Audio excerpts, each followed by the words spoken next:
Hello, my name's Alejandro Rojas, and some of you who are followers of Open Minds have noticed and commented that we haven't had anything on our YouTube site that's new in quite some time. And of course, we used to do these huge, well-produced pieces that took us a lot of time to put together and everything, and we had this cool studio. But we, as you can see, no longer have the studio. Instead, we have a spacecraft that I am on above this planet that looks like Earth back here. Although that's kind of ruined because you can kind of see my desk here. And of course, we have this old technology of this microphone. So, yeah, I've kind of put up a studio at my house here, and I want to get information out and give you guys an update as to what's going on, and then also start to get some more regular content out.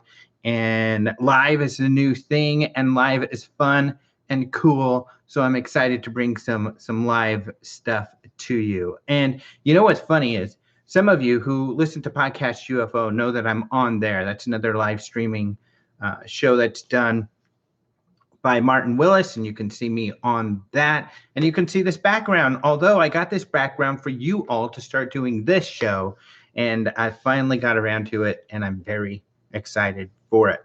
So I've been doing some really cool live stuff. I've been doing it mostly on Facebook, totally on Facebook. So you can go look for Alejandro Rojas on Facebook, and you'll see some of my live videos that I've done at some of the cool places that I've been at, such as Roswell. I was at the Roswell Festival speaking out there.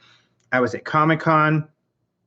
Comic-Con was really exciting because I got to do a talk for National Geographic about Mars and what it will be like to live on Mars. I got to do that, which was really cool. It was part of National Geographic's party there at Comic-Con in San Diego.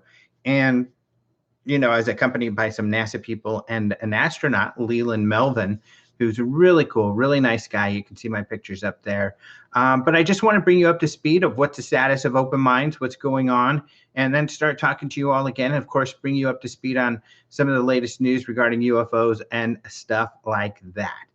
If you're not familiar with Open Minds, then let me tell you what we're all about. We're all about UFOs news, essentially, and that includes aliens and the possibility of alien life. Now, we like to take a journalistic stance when it comes to UFOs, and that's why this show is called UFOs ... Seriously. So it's kind of a double meaning there. I always think of it as, from my perspective, it's like UFOs. Seriously, like there's some serious stuff here. Seriously, I'm going to talk to you about UFOs.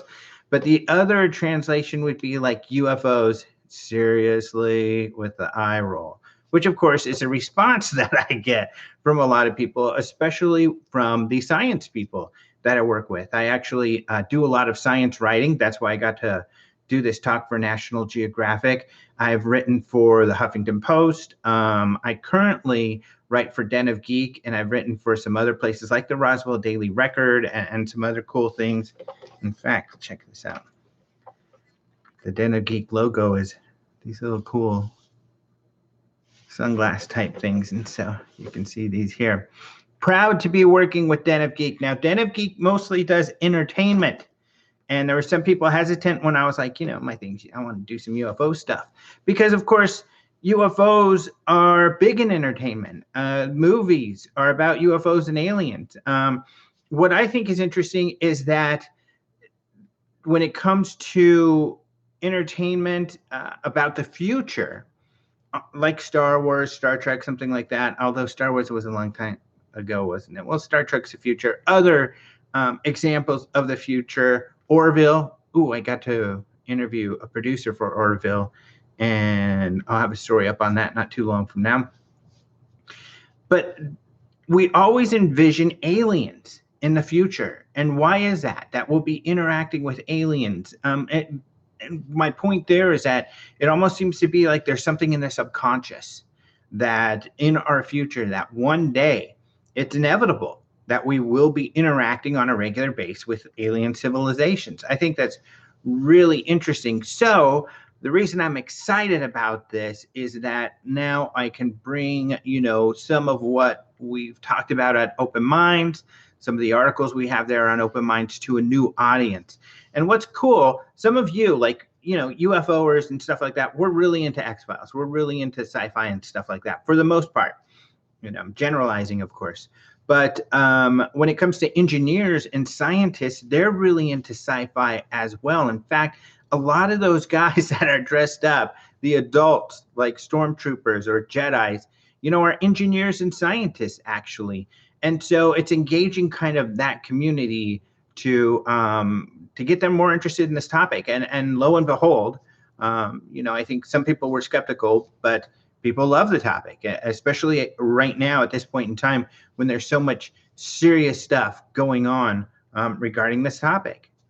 There was a Washington Post article out just a couple months ago that said, UFOs are now a credible topic. And they are, due to the efforts partially of Tom DeLonge. And I've got a lot of information on that. In fact, we have some exclusive interviews with Tom DeLonge. Luckily, I've been in contact with him. If you're not sure who he is, he used to be the lead singer for Blink-182. He's left Blink-182.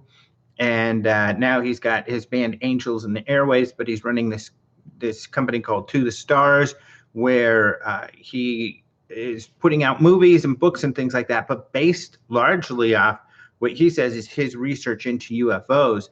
And he's also been able to start this To the Stars Academy, which is this UFO research organization, which is really cool. And some of the people that are part of that organization are very, very credible. Including a gentleman who used to run a Pentagon UFO organization. And you can read all about that on the website. There's so much regarding all of that. In fact, I'm going to be talking about new updates regarding that project in just a minute. So it's bringing it to a new audience, and these audiences love the topic, and it's a really exciting time. And that goes back to why I'm calling this UFO seriously, is that there's a lot of information out there. And I'm not, here to bash. People who know me know I don't bash others. I've got a great relationship with other people in the UFO community. Just saw Giorgio Tsoukalos not too long ago. And while I typically write and take more of a journalistic or skeptical viewpoint of the topic, and it's because I'm focused on the credibility.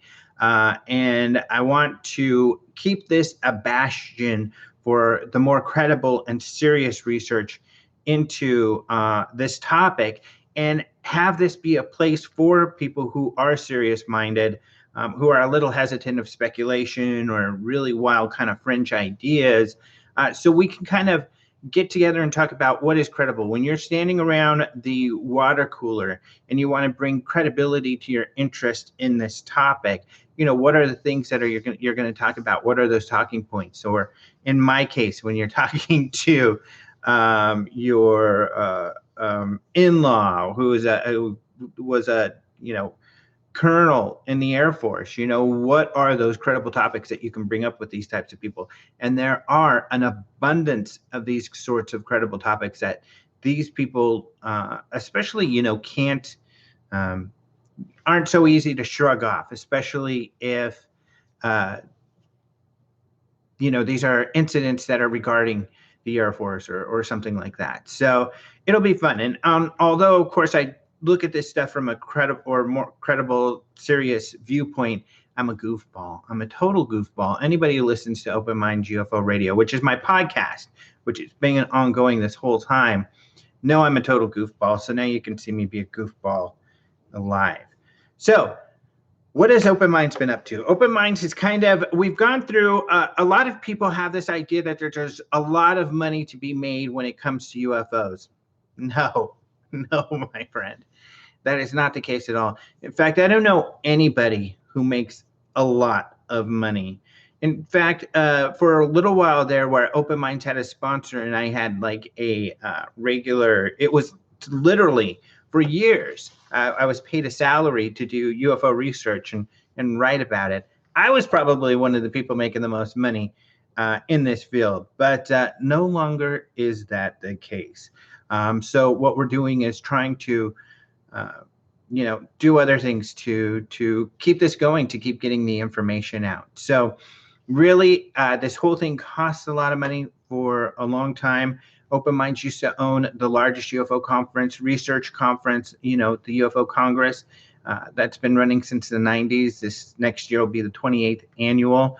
That was sold by Open Minds.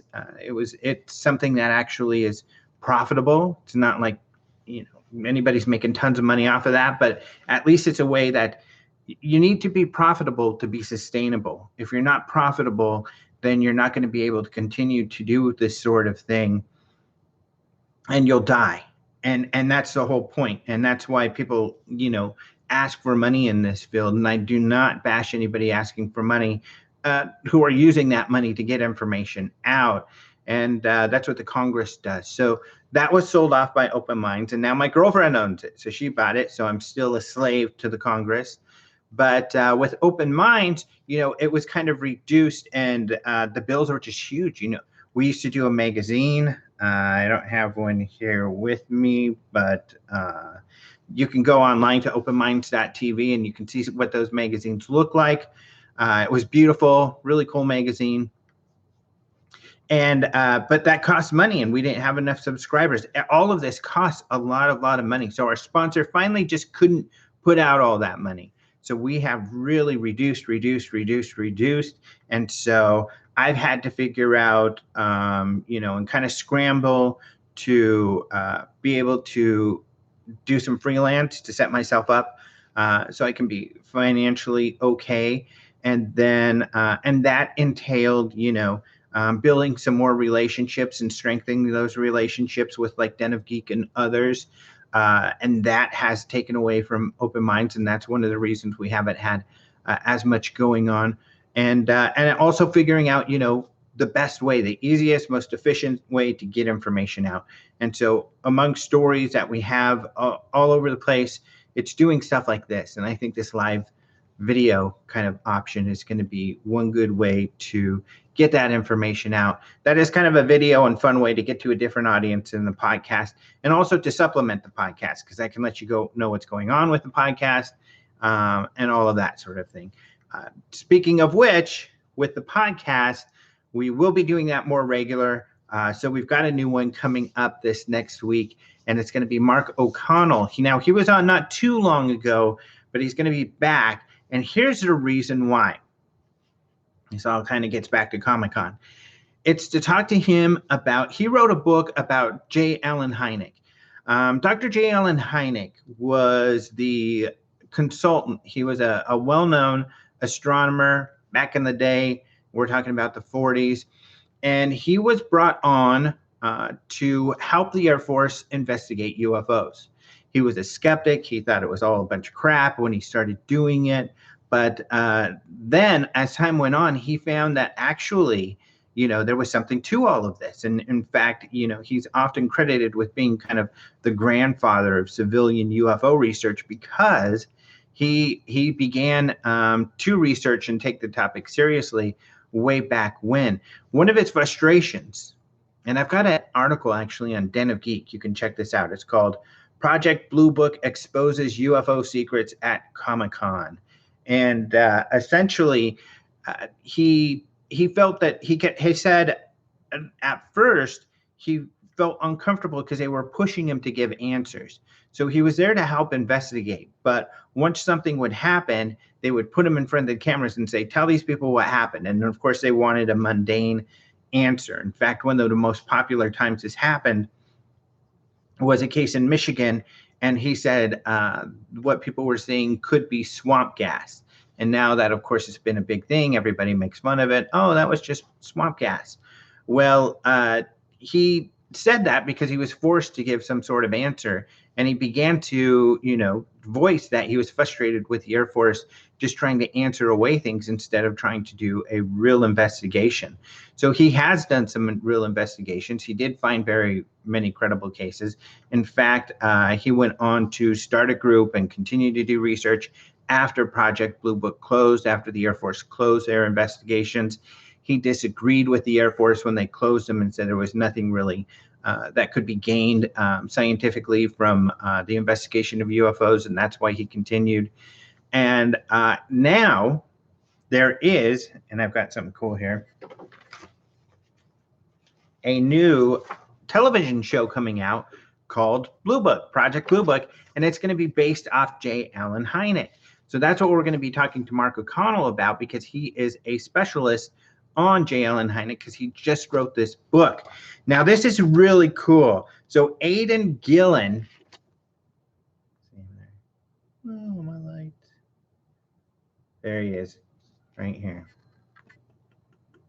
So he's playing Hynek, and if you've seen pictures of Hynek, this is kind of what he's a little better looking than Hynek, but I guess that's the way it goes in entertainment. You always get better looking people to play you. Hynek had a bigger beard.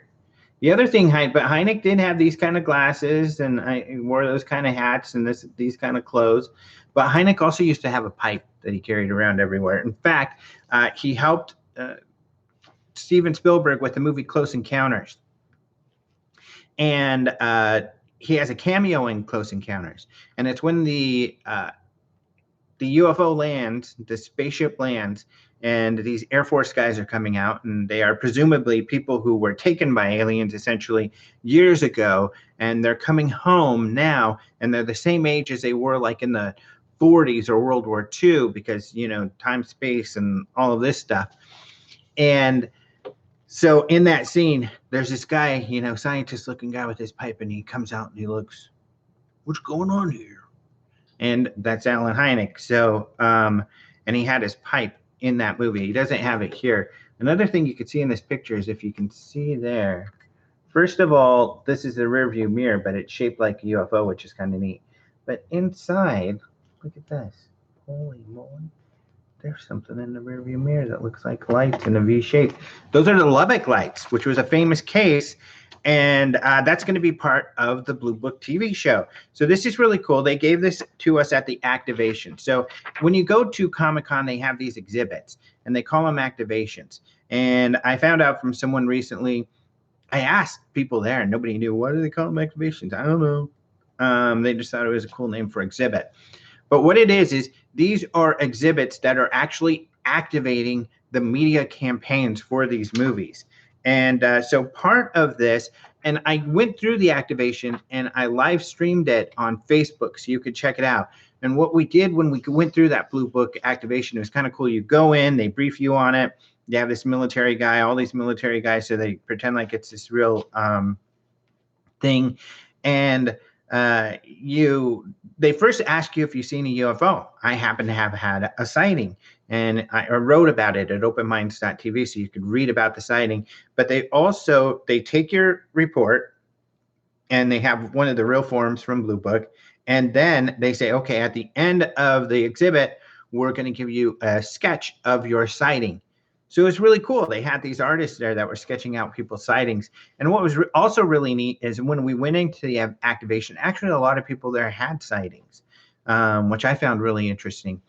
But you walk into the activation and they have some of the AV, or at least audio from the show, the television show that's upcoming, and you hear, the guys talking and everything, and it sounds like it's going to be very well produced. And they're talking about some real cases from Blue Book. So that's kind of what I want to talk to Mark O'Connell about, was what did Hynek think of these cases? I've got quite a few talks where I include Hynek. I always love to include Hynek in different lectures I do, because he's such an important person. Seth Shostak, for example, from SETI, the Search for Extraterrestrial Intelligence. When I met him at one point, and he always uses this line over and over again, and it's unfortunate. I love Seth Shostak. I think he's really funny, entertaining, intelligent. He's an amazing advocate for that there is most likely alien life out there. But when it comes to UFOs, he's got this blind spot, and he's, in my feelings, a bit irrational about it, because he doesn't look at the evidence. He makes proclamations, and one of his proclamations, which he gave to me, was, if UFOs were a real thing, astronomers would be talking about them. Well, they do. First of all, the whole UFO research field was started by Hynek, who was an astronomer.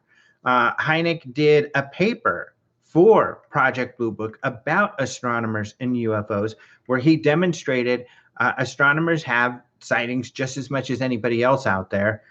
Peter Sturrock is another guy, a scientist who went on and did another thing similar but larger project around astronomers, and they found out, that was a real deal. So Shostak, it's an example of how astronomers have been out throughout ufology. I've got a lecture and a paper on that as well, but it's a very frustrating argument. But it's great that this show on the History Channel is going to be bringing some awareness to Hynek in these cases.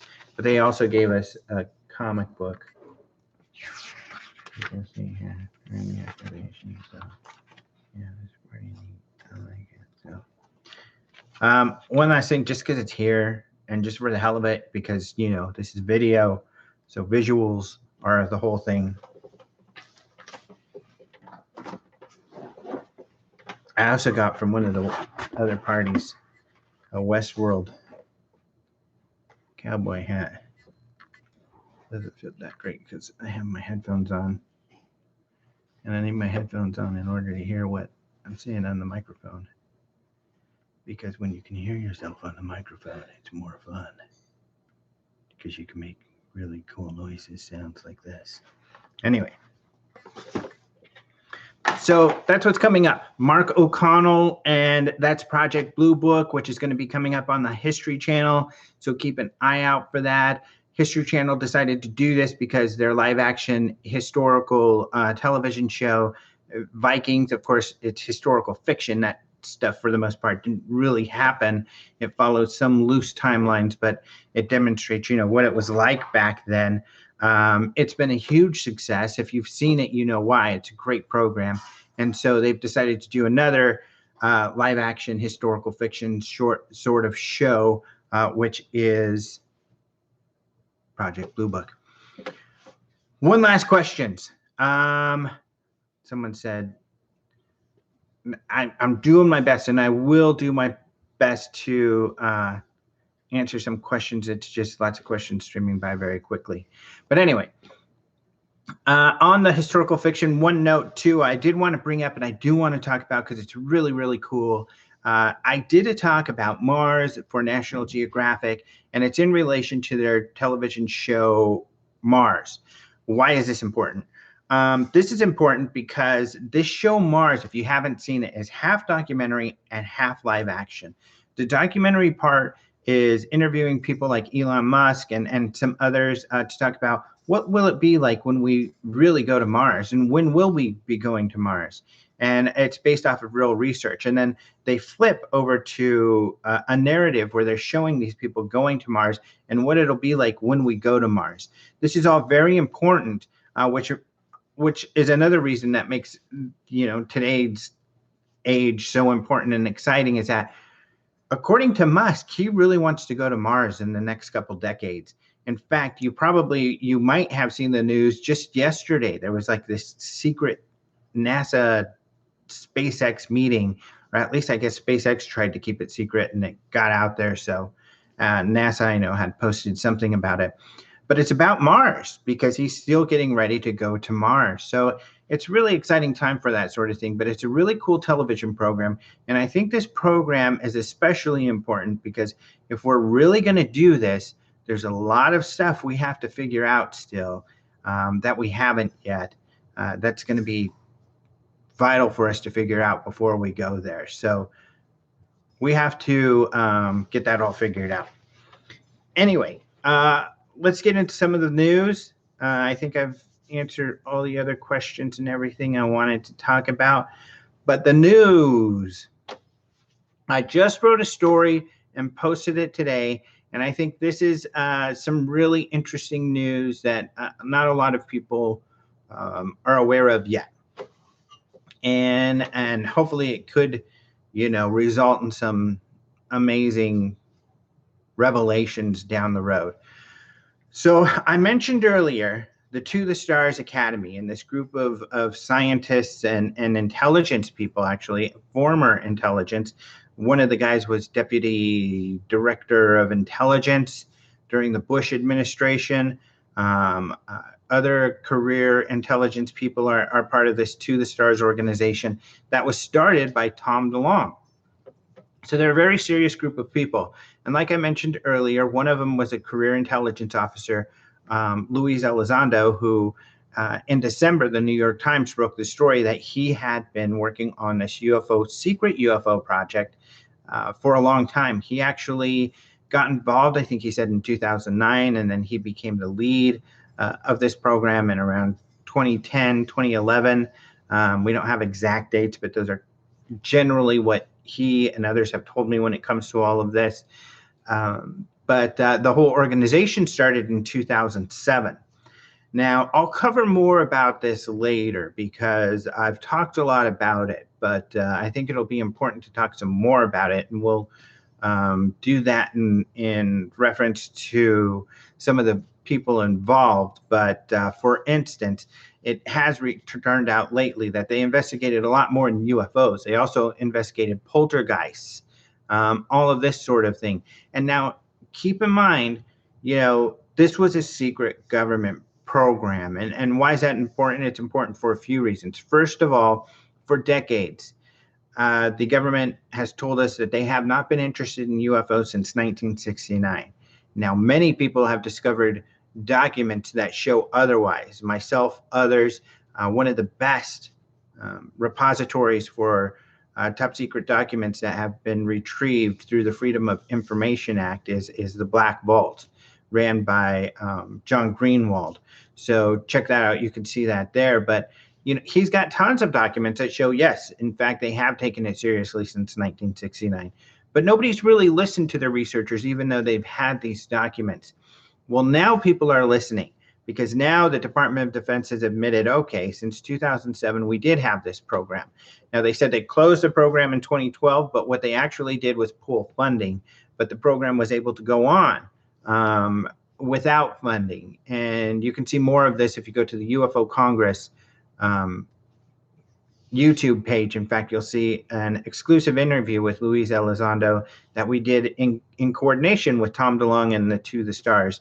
So you could see that there and some of the questions that I had, but also questions that we took from our listeners and our social media audience.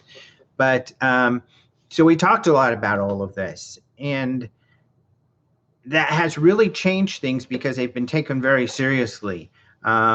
There has been a lot regarding that group that has not been able to be disclosed yet. Most of what has been disclosed verbally by Luis Elizondo himself, but there's also a fighter pilot, Commander David Fravor, who was involved with one of their most incredible cases in 2004 that had to do with the Nimitz carrier group outside of San Diego. And I've got that, on openminds.tv, and I have an article on Den of Geek for that as well. Incredible. The best resource for a lot of the latest breaking information is George Knapp. He works for KLAS's I-Team in Las Vegas, and he is putting out more information from leaked documents that he's been able to obtain in Washington, D.C. regarding this investigation and this group. Now, George Knapp, this gets really complicated, but George Knapp has worked with this guy, Robert Bigelow, for a long time. Bigelow owns Bigelow Aerospace, which is a big deal. He made all of his money. Well, he owns Budget Suites of America. That's one way he made money, but other real estate sort of deals. And so he's got a ton of money. He's kind of like Elon Musk or any of these other eccentric guys who have decided to get into the space race. So what's different about Bigelow, he's been into paranormal for a long time. And one of the things he's into is UFOs. He had a sighting with his family when he was really young. In fact, he was on 60 Minutes not too long ago, and he was talking about this, saying he knows aliens are here. Laura, I forget her last name, the interviewer was asking him, aren't you afraid to say that? You work with NASA and everything. Don't you think that'll hurt your credibility? And he said, I could give a damn. So, which he can't. But so that's his feelings, and his group was actually contracted by the government to do these investigations. One of the investigations he's known for, he's famous for, his lead scientist, Colm Kelleher, and George Knapp, who I was just talking about, that investigative journalist, actually wrote the book on this, and this was the Skinwalker Ranch. The book is called Hunt for the Skinwalker. If there's one book you got to read, this has got to be, I don't know, you guys in the chat can talk about it, but I think it's probably the most important paranormal book out there. It's just this incredible situation where all of this crazy stuff happened on this ranch, and these scientists had witnessed it and been a part of it. Well, it turns out this government study funded part of that research into that ranch. So really cool stuff. That's just one of the latest developments. It's really cool. I have an interview on the podcast with a gentleman named Jeremy Corbell. He's got a documentary that just in the last couple days, it's called Hunt for the Skinwalker, and just in the last couple days, it came available for pre-order on iTunes, and it's going to come out completely, I think, in the next couple months. I think it's not until September, but you can pre-order it now, and I recommend you do so. I think this is going to be really important because George Knapp back then, in the 90s, actually, when lots of this investigation was going on, got a lot of footage because he was going to make a documentary and he wasn't able to. So Jeremy Corbell, who's a great documentary maker, was able to work with George, and they have a lot of that footage in this documentary. But fascinating, incredible case. So that's who To the Stars is. That's who Luis Elizondo, that's who all these players are. To the Stars now is this new corporation that these guys have got put together that's out in the public. It's a private organization. It's not a government organization, even though it's ran by a lot of former government people and Tom DeLonge. And here's the news of the week that you could check out on the openminds.tv. I just posted a story today, is that they've also created this new thing called the Atom Research Project. And now what they want to do with this Atom Research Project is to analyze alleged pieces from UFOs. What's fascinating about this is that this group is convinced that such things exist. In fact, in that New York Times article from December, it claims that Elizondo's group essentially had obtained what the article calls metal alloys from a UFO. Now, Elizondo has clarified, and he did so in that interview that I was talking about. Well, actually, he didn't do that in the interview, but I asked him, and he told me I could tell people this, but he's actually also told people since. He's been on Coast to Coast just a couple of weeks ago, some other stuff. But he's calling it a metamaterial. It wasn't a metal alloy. And to be honest, I don't know enough about the alloys and everything. Essentially, alloys, I guess, we know what all alloys are out there, but we don't know. But a metamaterial is something that is manufactured, but we don't know how, sort of thing. It's very complicated.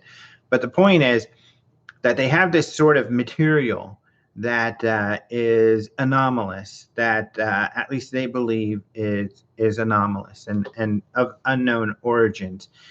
Again, unfortunately, little is known about that material. And even though Elizondo has been able to talk a little bit about some aspects of their investigations, he is not cleared to talk about most of it. And the DOD is not sharing any more information either. In fact, they're very hesitant to say anything. And it's another issue with all of this. So we don't know what sort of analysis has been done with that material, what it looks like. We don't know anything about it. Hopefully at some point we will. So, but what's interesting, of course, is that this group of scientists and intelligent people seem to believe that material exists, and they want to try to find people who may have some so they can do some research. And one of their main goals, this is another weird thing that's in this article, one of their main goals is to see if this material can give them any insight into space-time. They're all about like propulsion. And in fact, one of the scientists involved is that's his specialty. A couple of them, intergalactic, the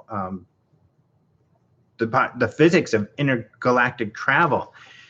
And it seems that they seem somehow to believe that there is material out there that can give them some insight into, um, you know, space-time manipulation, which is pretty wild. So really interesting stuff. You can go to openminds.tv and see that story that was just posted today. But that's kind of the latest and greatest. But I don't know, how long have we been on? We've been on for quite some time right now. So I guess, let's see. Let's see if I can see any questions.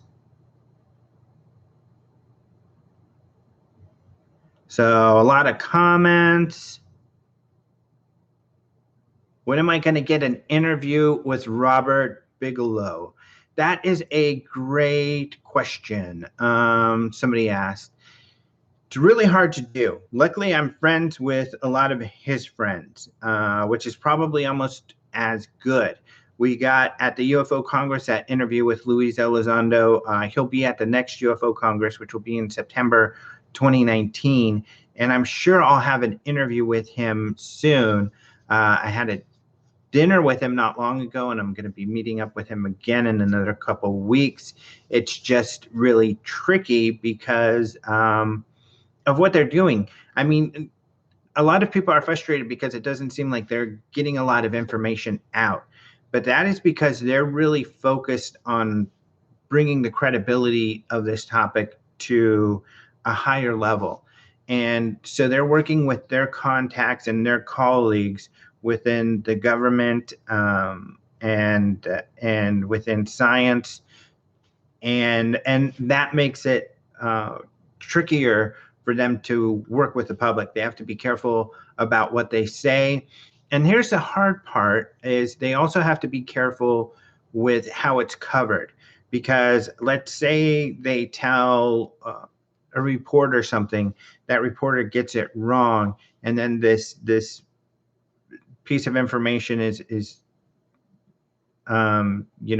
misportrayed out there. That can often scare people away. Interviewing scientists, this sort of thing happens a lot. Scientists are, and this is unfortunately one of the reasons I think we don't see a whole lot of articles on some of the science going on out there. Scientists don't like working with the media because the media have a hard time understanding what they're doing, which makes sense. It is difficult, and often it's over my head. But as a journalist, often we've got to try to understand what they're saying, get that in layman's term, and then get our story out. Sometimes people are pressed to get their stories out within hours. So, and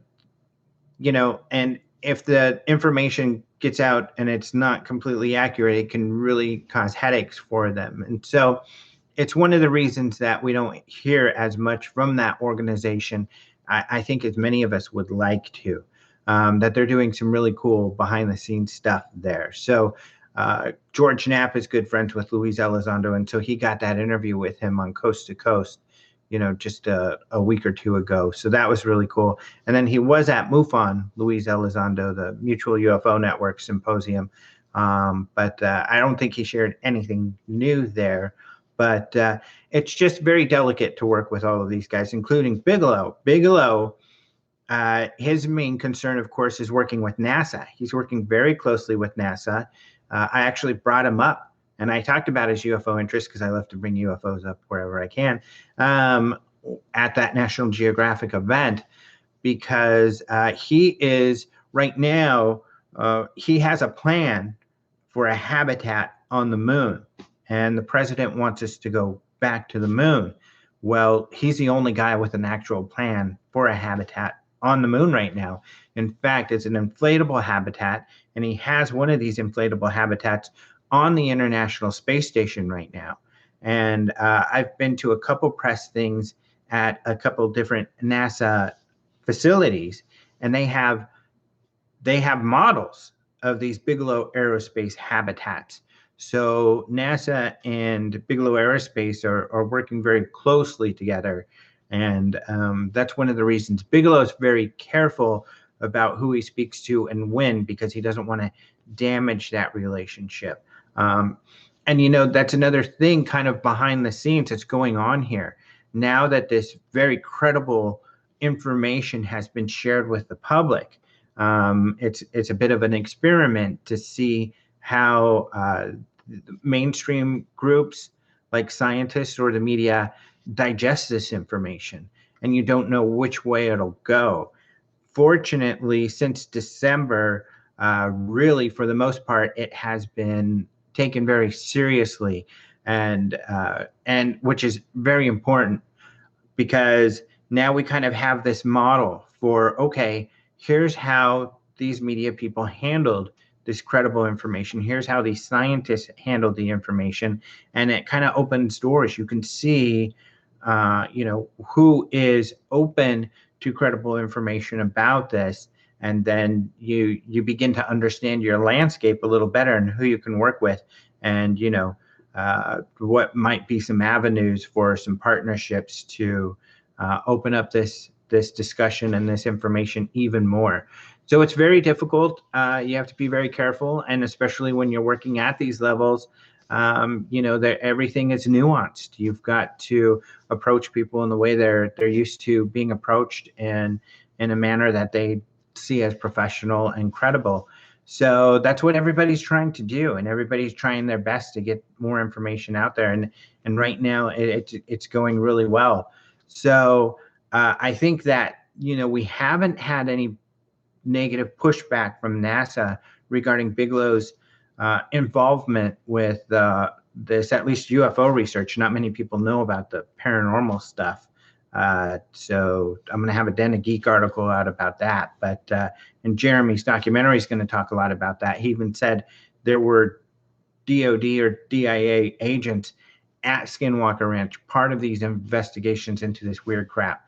So that just shows that NASA, I think, is comfortable talking about it more so than before. I've asked several astronauts what they think about UFOs, and when I can sneak in the question. The latest being Scott Kelly, and you can see his answer on my Den of Geek article on that. Essentially, he wasn't into it, but he was open to hearing the question, and that's different. It's a more credible question than it used to be. So, any thoughts on the Space Forest? Somebody asked me. I'm glad you asked, because I just finished a story on that. That'll be up on Den of Geek maybe by the end of the day or tomorrow. So the Space Force, it has nothing to do with the TTSA or Elizondo or this government stuff. Unfortunately, it has nothing to do with that. And it's got a history. And I think just everybody's kind of caught on the back foot. It's a strange term, a Space Force. What the heck is everybody talking about? Why the hell are we talking about a Space Force? Are there aliens coming? What's going on? Because, of course, it makes you think of Starship Troopers and like Space Marines or something like that. But discussion around a separate Space Force to protect our space assets has been going on for a couple decades. It started in the 80s with reports about essentially how fears around intercontinental ballistic missiles, but also our satellites, because we've started putting satellites up there, and it's like, okay, as time goes on, we are more and more dependent on these satellites. You and I every day are dependent on satellites for GPS for our phones, for GPS for our cars, for internet, for all of these communication things. We rely on satellites, and in the 80s that was the case all the way back then. So they're thinking, we need to come up with ideas on how to protect our satellites. What's keeping, the Russians from sending up some killer satellite, where it's a satellite that shoots our satellites down with lasers and stuff like this. So this was the real concern. So, Reagan famously came up with the idea, or he didn't come up with the idea, but supported and tried to get funding for what they called the Star Wars program. I remember that when I was a kid, all the debate about Star Wars. And the deal there was they wanted to put up satellites that could shoot lasers so that, they could shoot down any bad killer satellites and stuff like that. The Russians really didn't like that idea for obvious reasons, but they felt that, well, what's keeping the United States from shooting lasers down at people or something like that? And we already had an agreement not to weaponize space. In fact, there's a standing agreement not to weaponize space, but unfortunately, people don't really hold to agreements, especially when it comes to space that often. So, actually, we did create a Space Force. There is an Air Force Space Command that was started in the 90s, and they were tasked with this exact issue.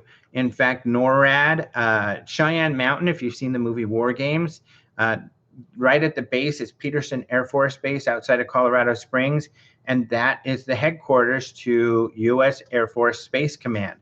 So we already have a Space Command. Actually, the issue that's really come up now, and which the president is bringing up, is saying people are arguing, well, the Air Force isn't spending enough money on this issue of protecting satellites, and we really need to come up with something. Kind of people were a little more alerted to this issue in 2007 when the Chinese used a missile to shoot down a satellite. And so we thought, if the Russians and Chinese are building missiles, they can shoot down our satellites. That's a big deal. The NASA administrator recently talked about how, certain satellites you take out and the whole banking system will not be able to communicate with each other. But more importantly, on the battlefield, in modern warfare, satellites are vital for having up-to-date, real-time weather information, of course, visuals to what they're seeing, communication. So the military is very important. So it's just very important that we protect our satellites. Essentially, the military is right now saying, well, we don't need this. We've already got Air Force Space Command. Let them do it. But like I said, some politicians are saying, well, you guys aren't spending enough money on it, so we need our own department to do this. The issue is the department, if it's a separate department, they still need money.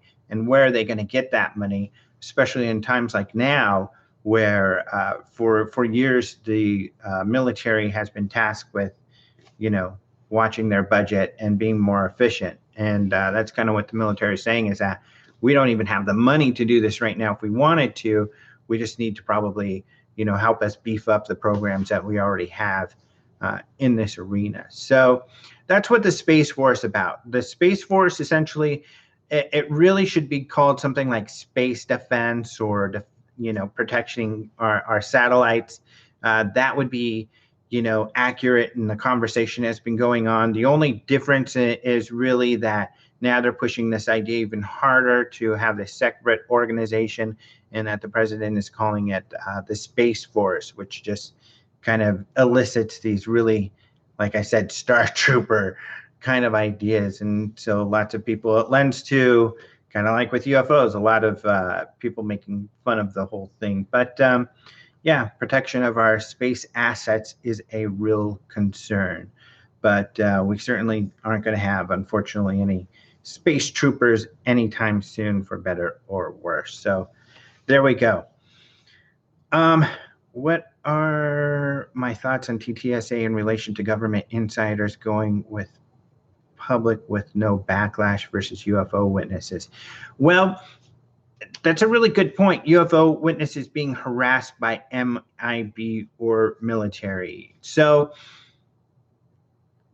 that's a good question. Now, I have never had any issue with the military coming at me. And luckily, I've been involved with a lot of interesting cases, nor have any of the practically any of the more credible people that I've talked to. So I think they're a lot more careful about really trying to harass anybody. But, why aren't people that are sharing government information, like you said, government insiders, having no backlash? And that is really because,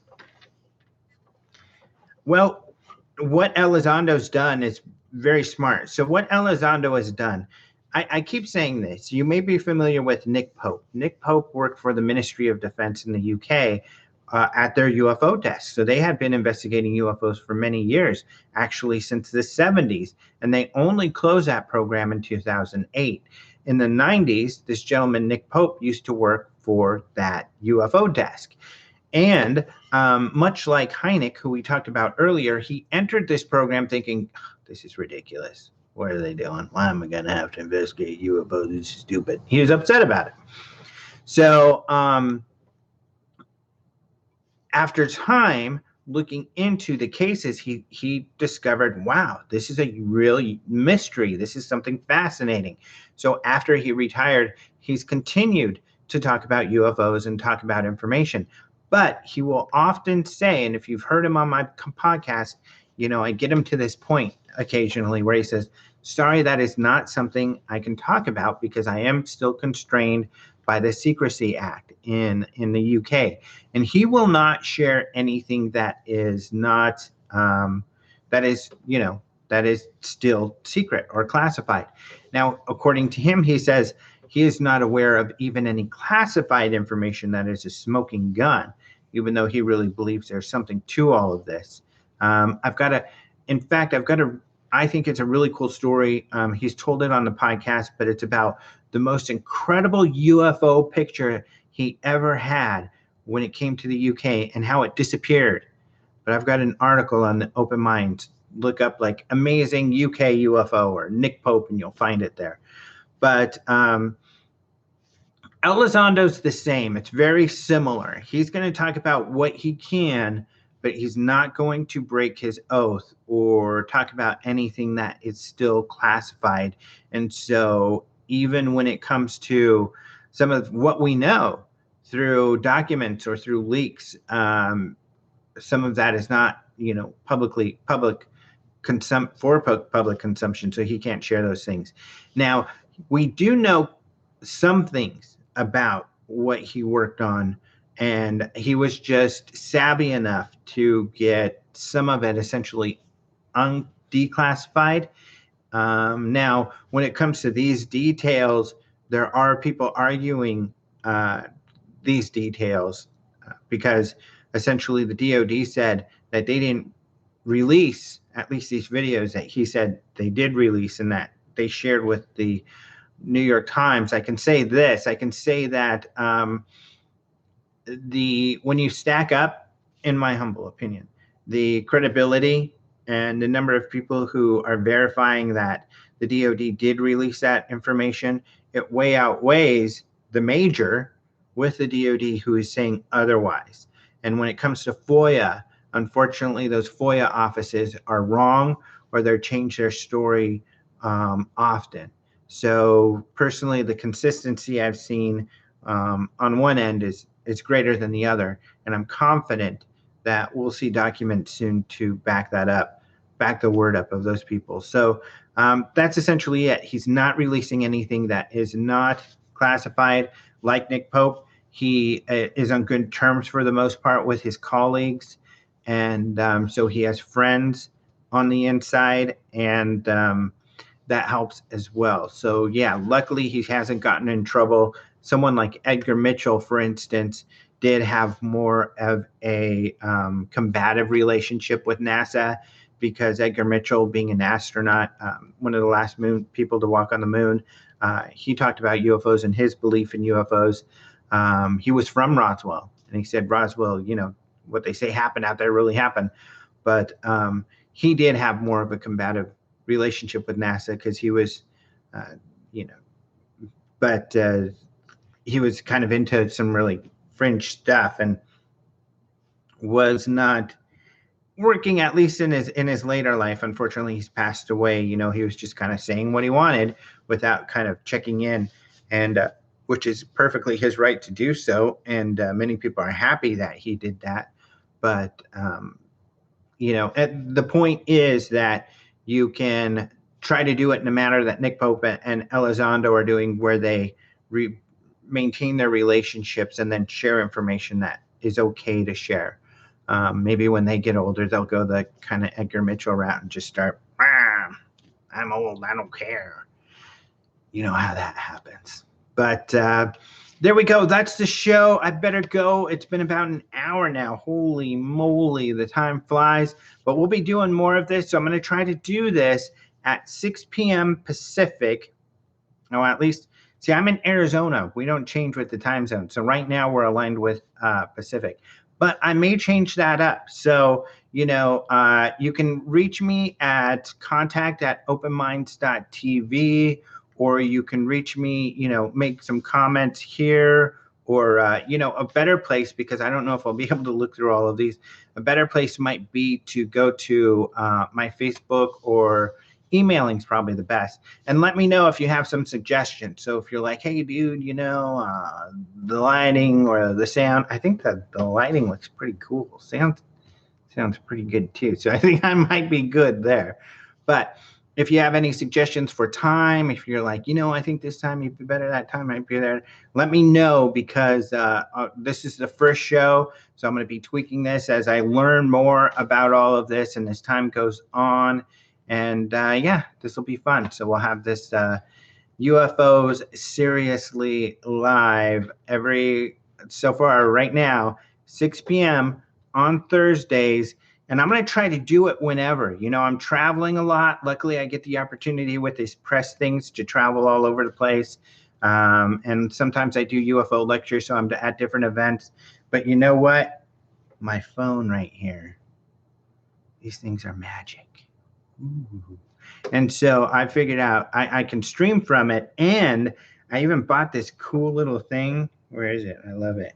But I can hook it up, and then I can hook mics up to my phone, so that way I can just go. I could even do selfie live with my mic and being like, hey guys, it sucks, some UFOs. I'm out here at the beach. That's where I'd like to be. Or let's say, I'm at Devil's Tower. I'm going to be at Devil's Tower in Wyoming doing a lecture in September. I'll still be able to do the show, because I'm going to make a commitment to you guys, because I want to talk to you more often, because I know a lot of people have missed some of the Open Minds content. So, and this is kind of the new way people are doing it, right? They're doing YouTubes like this. So is that an old person thing to call them YouTubes? Anyway, thank you all so much for watching. Have a look out for the next Open Minds UFO radio that will be on KGRA radio on Monday night, like in the middle of the night. But it'll also be posted on Tuesday at openminds.tv. And, you can subscribe to the podcast. You can find it pretty much on any podcast distribution, dealing majogger. That's the technical term for it. And also other cool things, UFO Congress, go to ufocongress.com, and you can actually buy some cool t-shirts and stuff. So there's glow-in-the-dark alien hats. Oh my gosh, I don't have mine here. We have UFO Congress trucker hats. We have alien t-shirts. Really, really cool stuff at the UFO Congress store. So go to ufocongress.com, or there's a link right there at the openminds.tv as well. And then the other thing I want to say is, I was talking about money, right? And one of the things that we've never done at Open Minds is ask you guys to contribute or to give us money. Now, I'm not going to discourage it. If you want to contribute money, there's, I think, a button on the YouTube thing that you can give us money. But there's also, and I'm going to put up a Patreon site, because those seem to be good. But, what I usually do is ask you all to help us in a way where you get something for, commerce. This is America, right? So t-shirts. So on these videos, like if you're watching the video and it's already posted, I don't know, if you're watching it from my page, maybe it works too. Right down here, you'll see there's some t-shirts. So we've got some Open Minds logo t-shirts. We've got 2 or 3 different styles there, some different colors you can choose. But yeah, that's one way that could really help keep this going, because as long as I can make it economically feasible to keep doing this, we'll keep doing it. And I think I can. But that would really help if you bought some t-shirts and mugs or some stickers. There's stickers. Everybody loves stickers. Get your sticker. So thanks for joining us, and we'll talk to you all next week. Seriously, dude.